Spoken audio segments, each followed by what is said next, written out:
Apa pemain yang akhirnya muncul di sana? Pembacaannya kira-kira begini. Pertama, perusahaan Singapura berperan sebagai pembeli. Pembeli apa? Listrik, ya kan? Yang akan menyerap listrik tentu dari PLTS dong, pembangkit listrik tenaga surya. Ya. Yang akan disalurkan ke Singapura.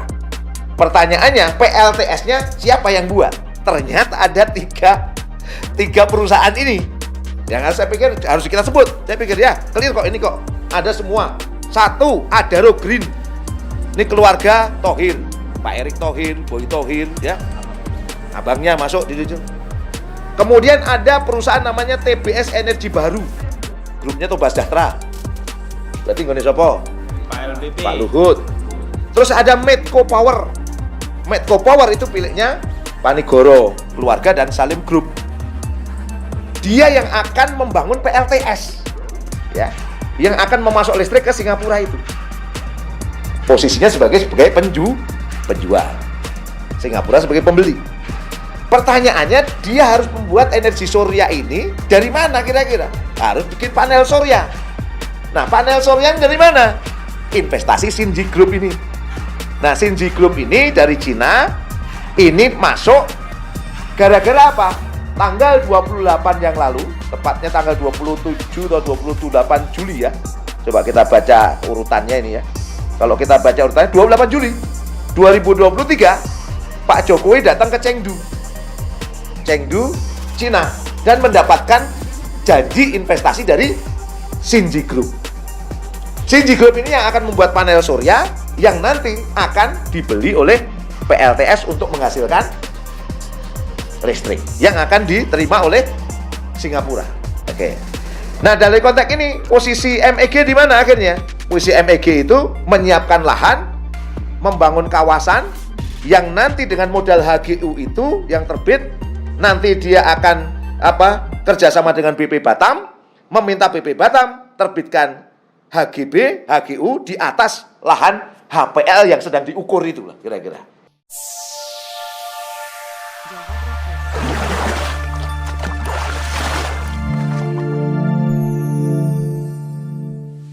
Nah, yang ini satu ya, mungkin nanti harus dicek lagi. Yang menurut saya juga menarik dari beberapa data kemarin, saya pikir kita nggak boleh melupakan ini, dan ini harus kita suarakan lagi, terkait dengan alur kronologis. Bahwa memang benar tanggal 17 Mei 2004, itu ada persetujuan kepada PT MEG itu untuk mengelola kawasan terpadu di tempat itu. Dulu namanya KWTE namanya. Kawasan Wisata Terpadu Eksekutif. Ya.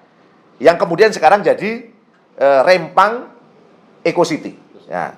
Kita tahu bahwa tahun 2004 itu kemudian kita pahami 2004 sampai 2007 sejak ditandatangani MOU penyerahan hak konsesi kepada PT MEG tahun 2004, proyek itu cenderung tidak berjalan atau kandas.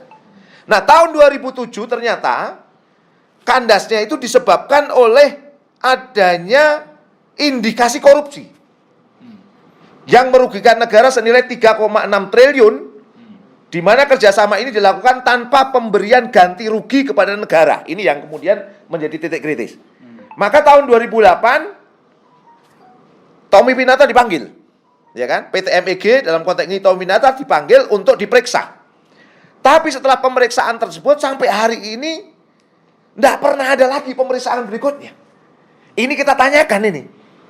3,6 triliun yang katanya ada indikasi korupsi dan kemudian tidak diperjelas, kok tiba-tiba tahun 2023 dihidupkan kembali malahan.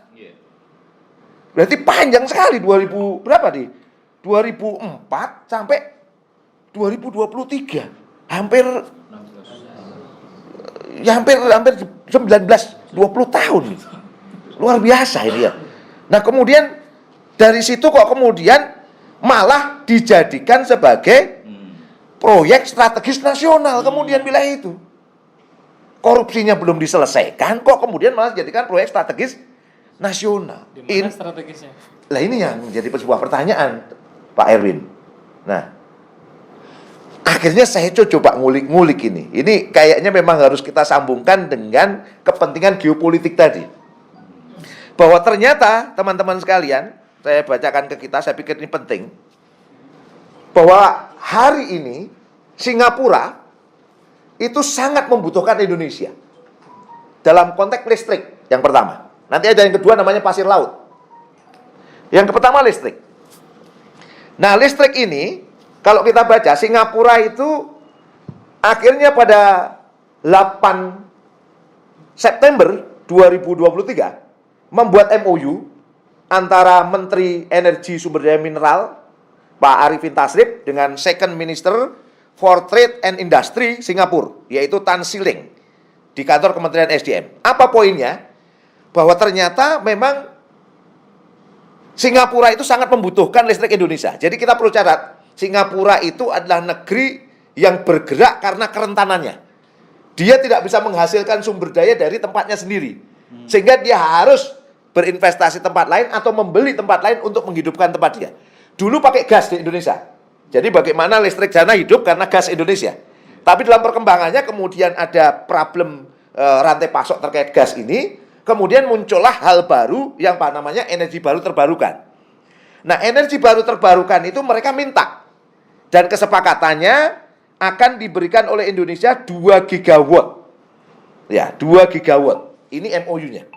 Nah, 2 gigawatt ini teman-teman sekalian, pertanyaannya siapa yang akan menyediakan? Indonesia kan ya? Nah, pertanyaannya siapa yang akan menyediakan di Indonesia?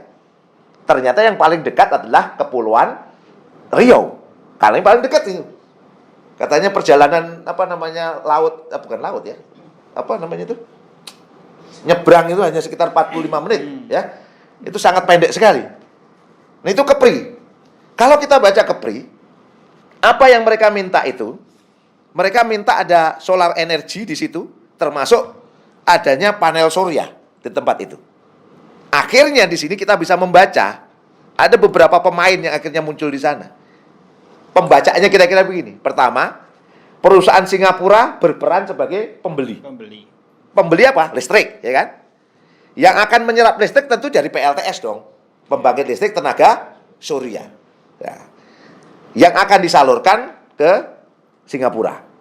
Pertanyaannya, PLTS-nya siapa yang buat? Ternyata ada tiga perusahaan ini. Yang saya pikir harus kita sebut. Saya pikir ya, clear kok ini kok. Ada semua. Satu, Adaro Green. Ini keluarga Thohir. Pak Erick Thohir, Boy Thohir, ya. Abangnya masuk di situ. Kemudian ada perusahaan namanya TBS Energi Baru. Grupnya Toba Sejahtera. Berarti nggone sapa? Pak LBP. Pak Luhut. Terus ada Medco Power. Medco Power itu miliknya Panigoro, keluarga dan Salim Group. Dia yang akan membangun PLTS. Ya. Yang akan memasok listrik ke Singapura itu. Posisinya sebagai penjual. Singapura sebagai pembeli. Pertanyaannya, dia harus membuat energi surya ini dari mana kira-kira? Harus bikin panel surya. Nah, panel surya dari mana? Investasi Xinji Group ini. Nah, Xinji Group ini dari Cina, ini masuk gara-gara apa? Tanggal 28 yang lalu, tepatnya tanggal 27 atau 28 Juli ya. Coba kita baca urutannya ini ya. Kalau kita baca urutannya 28 Juli 2023, Pak Jokowi datang ke Chengdu, Cina, dan mendapatkan janji investasi dari Xinji Group. Xinji Group ini yang akan membuat panel surya yang nanti akan dibeli oleh PLTS untuk menghasilkan listrik yang akan diterima oleh Singapura. Oke. Nah, dari konteks ini posisi MEG di mana akhirnya? Posisi MEG itu menyiapkan lahan, membangun kawasan yang nanti dengan modal HGU itu yang terbit nanti dia akan kerjasama dengan BP Batam, meminta BP Batam terbitkan HGB, HGU di atas lahan HPL yang sedang diukur itu lah kira-kira.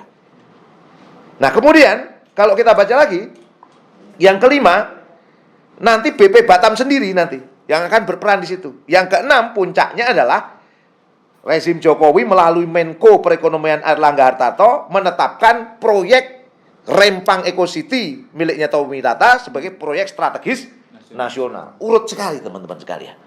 Dari kebutuhan apa tadi? Listrik, PLTS-nya adalah milik swasta dan orang-orangnya ini tadi.